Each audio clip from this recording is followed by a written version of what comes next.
Hello, welcome once again to Leto's Law. I'm Steve Leto. As many of you know, I drive a Ford Explorer. In fact, I drive two of them. I've got two right now. I've got a Classic, an '02, and I've got a 19 that I bought recently.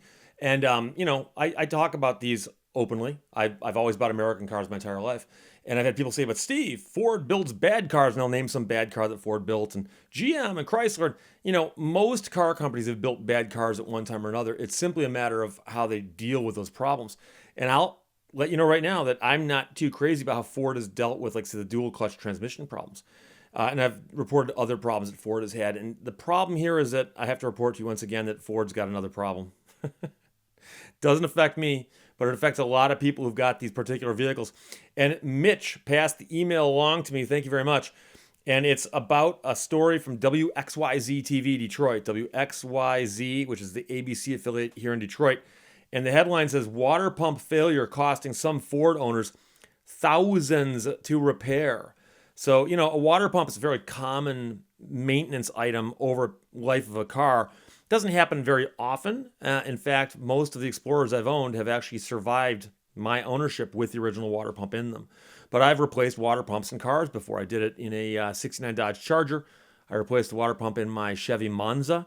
And I've replaced it in a few other vehicles as well. And it's not that difficult of a thing to do if you're relatively handy.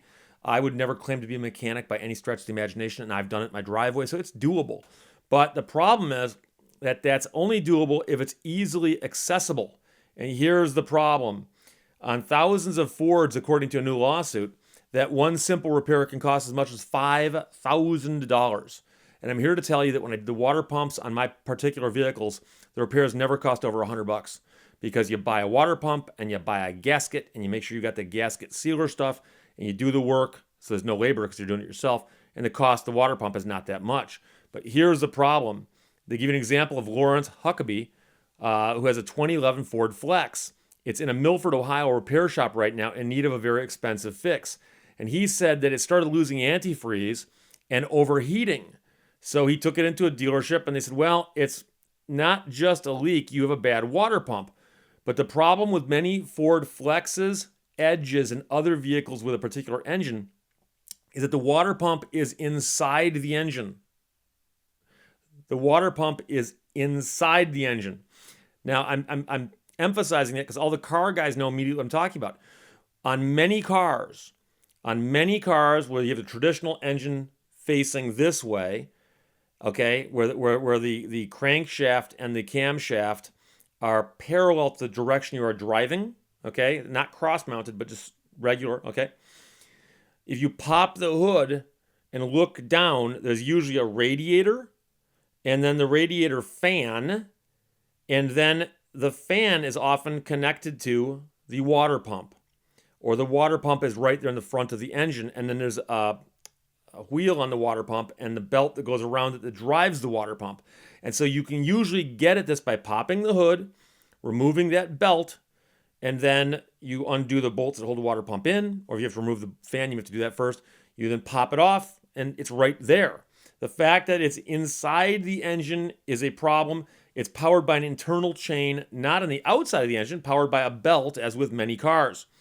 William Cook, who's the owner of Cook's Car Care, says that as a result, a simple coolant leak can seriously damage the engine since you may not know about the leak until it has gummed up the engine's internal components. And many people discover they've got a water pump problem when they walk out and they see antifreeze or coolant dripping down beneath their car. And if it's coming from the front end, it could be coming from the radiator, a cooling hose, or from the water pump itself.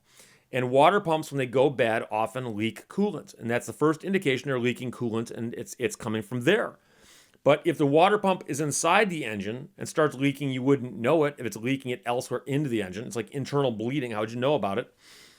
And so Cook says, when they fail, you don't get any warning until you overheat. And at that point, your engine's been harmed and might require a rebuild or even a replacement. Now, Cook says that he knew the problem when he pulled the dipstick on the Flex. Instead of being a nice clean oil, it looks like a chocolate milkshake. It's a mixture of water and oil, and that's bad. So, generally speaking, you pull the dipstick on the car, and you should, number one, it should come up with oil. If it doesn't, you're low on oil. But number two, when you look at the oil, you should be able to look at the oil and you can usually tell by looking at the oil, the condition it's in. But if there's anything in there that looks cloudy or milky or wrong, it means you have moisture, water, or antifreeze or coolant in there. And in the old days, it was often just an indication maybe you had a blown head gasket that was allowing coolants to get from the cooling jacket into the oil passages and so on. And so anytime you pull the dipstick and there's something in there besides oil, it's a problem. But in the old days, like I said, maybe a head gasket. Now it could be blown water pump. With most cars, a water pump is a simple job. It shouldn't cost more than $500. And again, that's going to be a lot of labor.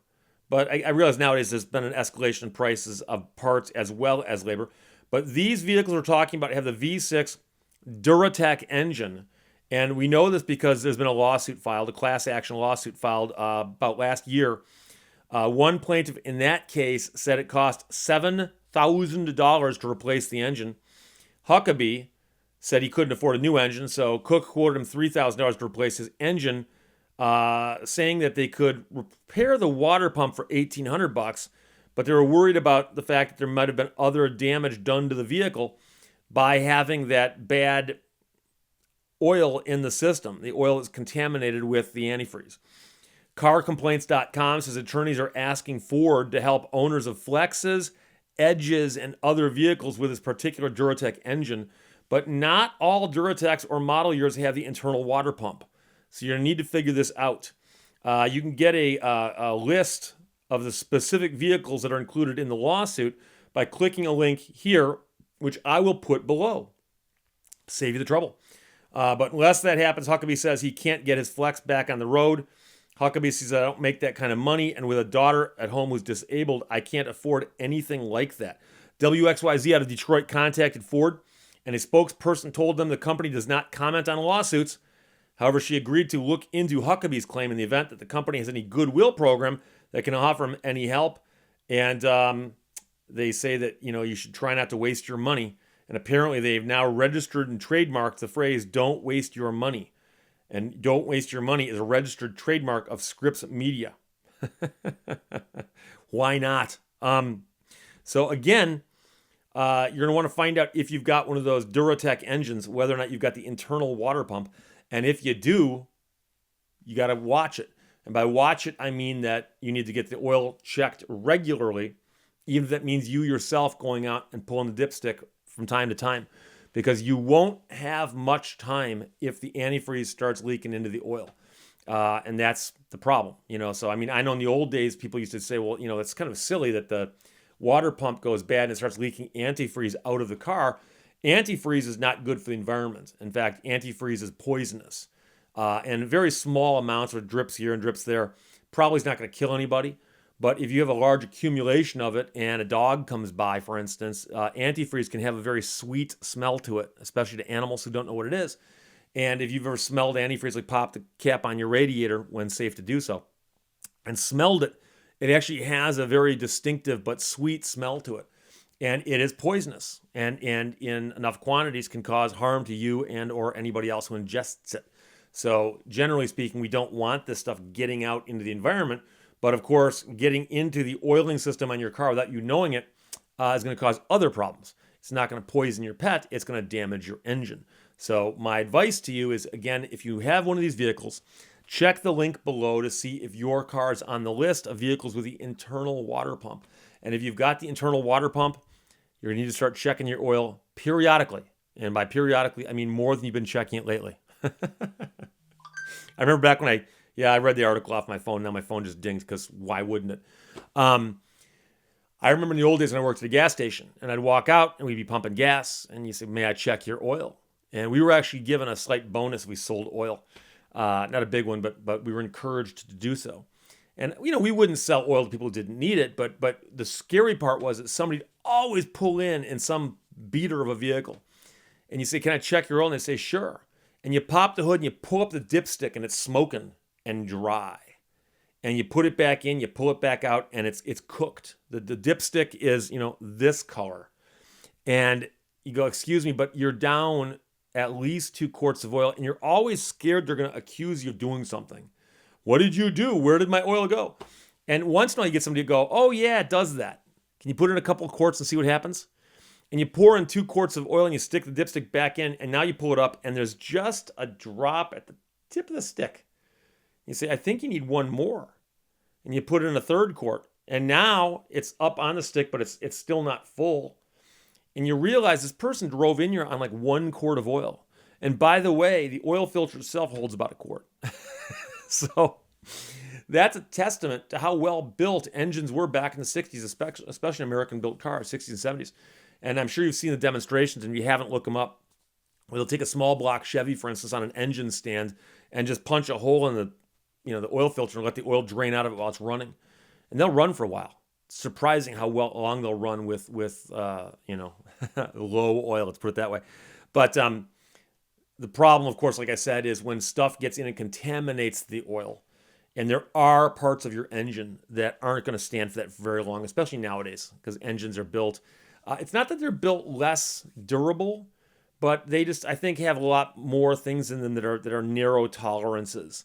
And so all it takes is one tolerance that's not going to make it. Next thing, you've got a spun bearing on your crankshaft or something. So again, check your list below if you've got the Duratec engine and start studying that. And if you're car shopping, for instance, for a used car, you might want to think twice about buying one of these things used, because it might be why they traded it in. And if it's not, it might be why you're going to be looking to get rid of it somewhere down the road. So there you go. Again, I apologize for all you Ford people, because again, I'm a Ford person on some levels, although obviously in the racing days, I liked Chrysler. But yeah, again, if you got one of these cars, you want to follow up on this. Questions or comments, put them below. Let's talk to you later. Bye-bye.